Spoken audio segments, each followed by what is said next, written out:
Hello everyone, Assalamu alaikum and welcome to the new episode of Weekly Tech. গত সপ্তাহে দেশে বিদেশে take জগতে ঘটে গিয়েছে নানা ঘটনা, সেগুলো নিয়ে সাজানো হয়েছে উইকলি টেকের এই এপিসোড। সাথে আছে আমি আরিফ আহমেদ নৌফেল।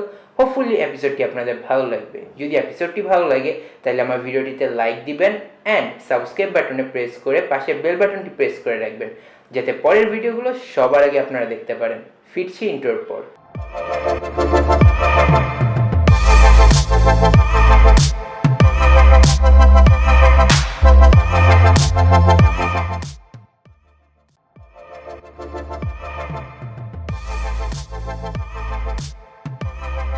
মোবাইল টেকনোলজি জগতে যেদিকে এখন তাকানো যাচ্ছে একটাই ওয়ার্ড শোনা যাচ্ছে, সেটা হচ্ছে Poco phone.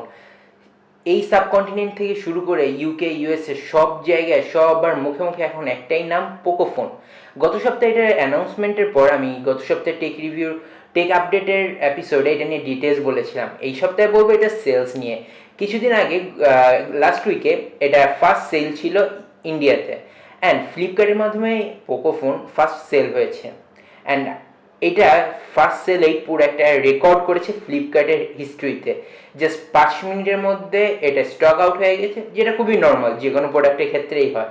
But the record is 5 মিনিটের মধ্যে ফ্লিপকার্টে 200 কোটি রুপির পোকোফোন সেল হয়েছে। That is equal to $85 million. That means 5 মিনিটের মধ্যে তারা শাওমি কোম্পানি $85 মিলিয়ন আর্ন করেছে শুধুমাত্র পোকো ফোন সেল করে। এটা হচ্ছে শুধু ইন্ডিয়ায়। অ্যান্ড আজকে দ্যাট মিনস 30 তারিখে আপনার প্যারিস, হংকং, ইন্দোনেশিয়া সহ বিভিন্ন গ্লোবাল মার্কেটে এটা রিলিজ হয়েছে।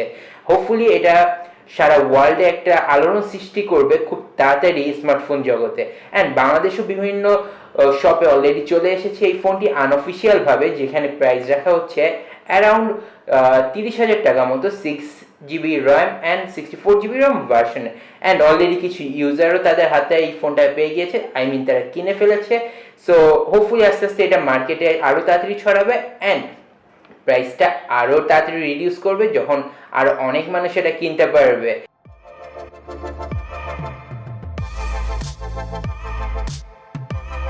নেক্সট আপডেট হচ্ছে ওপ্পোর তরফ থেকে।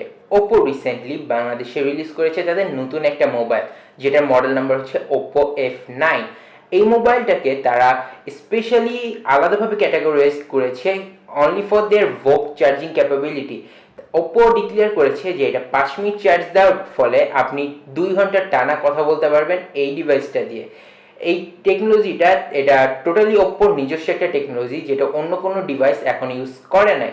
সো এইটাকেই তারা মেইন ইম্পর্টেন্ট পয়েন্ট হিসেবে দেখিয়ে এই ডিভাইসটা রিলিজ করেছে। বাংলাদেশের দুইটা ভার্সনে পাওয়া যাচ্ছে এটা। একটা হচ্ছে 4GB RAM and 64GB ROM, যেটার প্রাইস রাখা হয়েছে 29,000 টাকা। আরেকটা ভার্সন হচ্ছে 6GB RAM and 64GB ROM, যেটার প্রাইস রাখা হয়েছে 32,000 টাকা। অ্যান্ড 3টি কালারে পাওয়া যাচ্ছে এটি বাংলাদেশে, যার মধ্যে স্টেরিল পার্পল কালারটা আমার কাছে অনেক ভালো মনে হয়েছে অ্যান্ড কোয়াইট অ্যাট্রাকটিভ লেগেছে। এটার মধ্যে ইউজ করা হয়েছে মিডিয়াটেক P60 প্রসেসর অ্যান্ড এটার ফ্রন্টে রয়েছে 25 megapixel selfie camera. That means এটাও হতে যাচ্ছে আরেকটি সেলফি এক্সপার্ট ডিভাইস। যারা সেলফি তুলতে বেশি পছন্দ করেন তাদের জন্য নিঃসন্দেহে এই ডিভাইসটা অনেক ভালো একটা ডিভাইস হবে।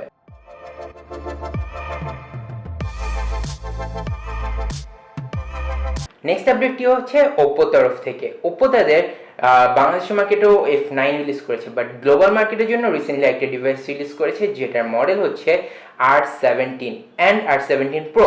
দ্যাট মিনস দুইটা ভার্সন রিলিজ করেছে একই ডিভাইসে। এই ডিভাইসটার ডিজাইনটাও অদ্ভুত মনে হয়েছে আমার কাছে। সামনের পাশে নর্মালি বড় নচের থেকে তারা খুব ছোট করে শুধুমাত্র ক্যামেরাটুকু কভার করা যায় এরকম একটা নচ দিয়েছে, যেটা টোটালি অন্যরকম একটা ডিজাইন। অ্যান্ড এটার এই ডিভাইসটার স্পেশালিটি হচ্ছে আপনার এটার পিছে ওয়াওয়ের পরে ফর দ্য ফার্স্ট টাইম তারা 3টা that means 3 rear cam use করেছে এই ডিভাইসটাতে। আগে ওয়াওয়ে তাদের লেকে সিরিজে কিছু ডিভাইসে এই 3 ক্যাম ইউজ করেছিল রিয়ারে, অ্যান্ড ওপ্পো তাদের এই ডিভাইসটাতে 3 ক্যাম ইউজ করেছে। ফ্রন্টে রয়েছে 25 megapixel AI based camera and আরেকটা যেটা কোয়াইট ইন্টারেস্টিং আমার কাছে মনে হয়েছে সেটা হচ্ছে এই ডিভাইসে রয়েছে দুইটি ব্যাটারি। নর্মালি আমরা স্মার্টফোনে একটি ব্যাটারি দেখতে পাই, বাট এই ডিভাইসটিতে রয়েছে দুইটি ব্যাটারি, অ্যান্ড দুইটা ব্যাটারি 3700, দ্যাট মিনস 3700 mAh পাওয়ারের। দ্যাট মিনস আপনি একবার যদি ফুল চার্জ দেন এই ডিভাইসটা আমার মতে 2-3 দিন ইজিলি চলে যাবে।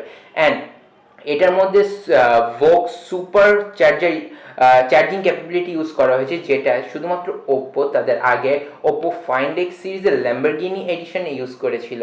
এইটা অনেক পাওয়ারফুল একটা চার্জিং ফাংশন, যেটা আপনার 50 ওয়াটে চার্জ হয়। দ্যাট মিনস এই 3700 mAh ব্যাটারি আপনার 10 মিনিটসে 40% চার্জ করতে পারবে এই special VOOC super power charging function. That means এইটা টোটালি নতুন একটা কনসেপ্ট দাঁড় করিয়েছে মোবাইল জগতে। দ্যাট মিনস 3 রেয়ার ক্যাম, তার সাথে ডুয়াল ব্যাটারি, এটার মধ্যে রয়েছে অন স্ক্রিন ফিঙ্গারপ্রিন্ট রিডারও। সো সব কিছু মিলায় এই ডিভাইসটা অনেক ইউনিক একটা ডিভাইস। হোপফুলি এটা বাংলাদেশে অফিসিয়ালি চলে আসবে অ্যান্ড ওয়ার্ল্ডের অন্যান্য জায়গাতেও চলে যাবে। আর ইউজারদের ফিডব্যাক থেকে আমরা আরও অনেক ডিটেলস জানতে পারবো এই ডিভাইসের ব্যাপারে। বাকিটুকু সময়ই বলে দিবে।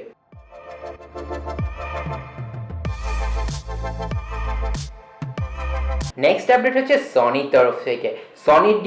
সনির মোবাইলগুলো আমাদের মার্কেটে অনেক কম চললেও আমার কাছে সনি মোবাইলগুলো অনেক ভালো লাগে। আমার ফার্স্ট ডিভাইসও ছিল সনি W705। সো সনি মোবাইলগুলোর প্রতি আমার কিছুটা উইকনেস রয়েছে এদের পারফরমেন্স অ্যান্ড স্পেশালি নিউ ফাংশনের জন্য। সো সনি তাদের একটা নতুন ফ্ল্যাগশিপ ডিভাইস রিলিজ করেছে, অ্যান্ড যেটা হচ্ছে এই বছরে তাদের মেইন ফ্ল্যাগশিপ ডিভাইসটার মডেল হচ্ছে সনি এক্সপেরিয়া XZ3। এটার মধ্যে ইউজ করা হয়েছে অন্য সব ফ্ল্যাগশিপ ডিভাইসের মতো Snapdragon 845 processor and all other steps like 4GB 6GB RAM 64GB রম এইগুলা। বাট এটার নিয়ে একটা নতুন কনসেপ্ট যেটা মানে দেখা যাচ্ছে, আগে যে ডিভাইসগুলো ছিল সেগুলো ছিল নর্মালি সিঙ্গেল ক্যামেরা অ্যান্ড মোটা বেজেল চিন যেটাই আপনারা বলেন, তারপরে আসলো নচ বেজেল ডিসপ্লে অ্যান্ড পিছে dual camera or triple rear camera. But Sony এই ডিভাইসটাতে আবার আগের ট্রেন্ডে ফিরে গিয়েছে। তারা সামনে উপরে চিন বেজেল সবই আছে, কোনো নচ দেয়নি, অ্যান্ড পিছের পাশে তারা ইউজ করেছে সিঙ্গেল ক্যামেরা। এখন গুগল পিক্সেলও সিরিজও পিক্সেল 2 পিক্সেল 3 তাদের রিয়ারের সিঙ্গেল ক্যামেরা ইউজ করে অ্যামেজিং পারফরমেন্স ডেলিভার করতে পারছে। হোপফুলি সনি তাদের এই ডিভাইসটাতে নতুন একটা ক্যামেরা সেন্সার ইউজ করেছে, যেটার মাধ্যমে অপটিমাইজড করে সবাই আশা করছে যে এই সিঙ্গেল ক্যামেরা দিয়েই তারা এমন পারফরমেন্স ডেলিভার দিতে পারবে যেটা দিয়ে পুরো ক্যামেরার সেটআপটাই চেঞ্জ হয়ে যাবে। সো সিঙ্গেল ক্যামেরা দিয়ে যদি আপনি ট্রিপল ক্যামেরা থেকে বেটার পারফরমেন্স পান, কেন আপনার ডুয়াল বা ট্রিপল ক্যামেরার দরকার? অ্যান্ড এছাড়াও এই ক্যামেরাতে রয়েছে আপনার super slo-mo 960 fps, rear fingerprint scanner, the 3300 mAh battery. এইগুলো তো নর্মাল, এটা 4-5টা কালারে অলরেডি পাওয়া যাবে অ্যান্ড এটার প্রাইস ধরা হয়েছে কোয়াইট হাই, $900 থেকে শুরু।